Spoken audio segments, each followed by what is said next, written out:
Breaking news, 15 বছরের নীল সাদা রাজত্বে এবার গেরুয়া আবির। মানুষ বলছে পরিবর্তন হয়েছে, আর বিরোধীরা বলছে প্যান্ডোরার বক্স খুলেছে। যাই হোক, 11 থেকে 26-এর ওই সিন্ডিকেট রাজ আর কাটমানির যে ব্যাধি, বিজেপি বলছে তার অ্যান্টিডোট নিয়ে তারা রেডি। টিএমসি আমলে ড্রব্যাক বা খামতিগুলো নিয়ে তো বিজেপি একটা আস্ত চার্জশিট বানিয়েছিল। শিক্ষা দুর্নীতি থেকে শুরু করে কয়লা, বালি। বিজেপির দাবি গত 15 বছরে বাংলা নাকি শুধু ইভেন্ট ম্যানেজমেন্টে সেরা ছিল, এমপ্লয়মেন্টে নয়। এখন সাধারণ মানুষের প্রশ্ন, দিদির স্বাস্থ্যসাথীর বদলে মোদিজির আয়ুষ্মান ভারত কি আমাদের বেসরকারি হাসপাতাল আর নার্সিংহোমগুলোতে কম খরচায় চিকিৎসার জন্য আর আদেও জায়গা পাবো, নাকি নাম বদলের খেলায় আসল চিকিৎসাটাই হারিয়ে যাবে?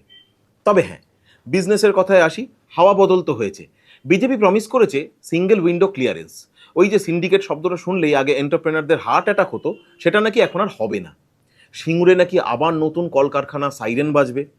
ভাবুন একবার, যে সিঙ্গুর দিয়ে পতনের শুরু, সেখানেই নাকি নতুন ইন্ডাস্ট্রির উদয় হবে।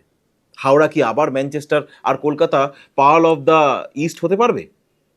হলে তো কোনো ভিক্টোরিয়ান উপন্যাসের পাতা থেকে উঠে আসা পট বয়লার হয়ে যাবে। হাওড়ার জট আর কলকাতার জমা জল যদি রাতারাতি ভ্যানিশ হয়ে গিয়ে ইন্টারন্যাশনাল লেভেলের টাচ লাগে, তাহলে তো গঙ্গার ঘাটে বসে আমরাও টেমস নদীর হাওয়া খাবো।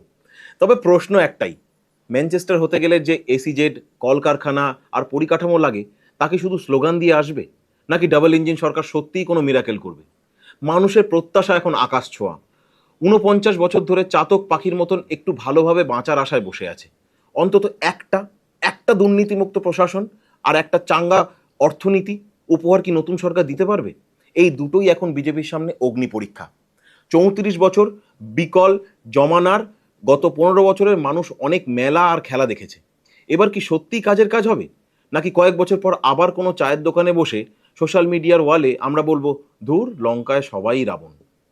দেখা যাক কলকাতা আবার তিলোতমা হতে পারে কিনা, আর বাংলা সোনার হয় কিনা। ভুলে যাবেন না, একসময় বাংলা পৃথিবীর ধনীতম ভূখণ্ড ছিল।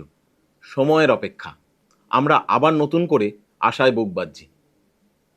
লাইক, কমেন্ট আর শেয়ারে তর্ক বিতর্ক চলতে থাকুক। নমস্কার।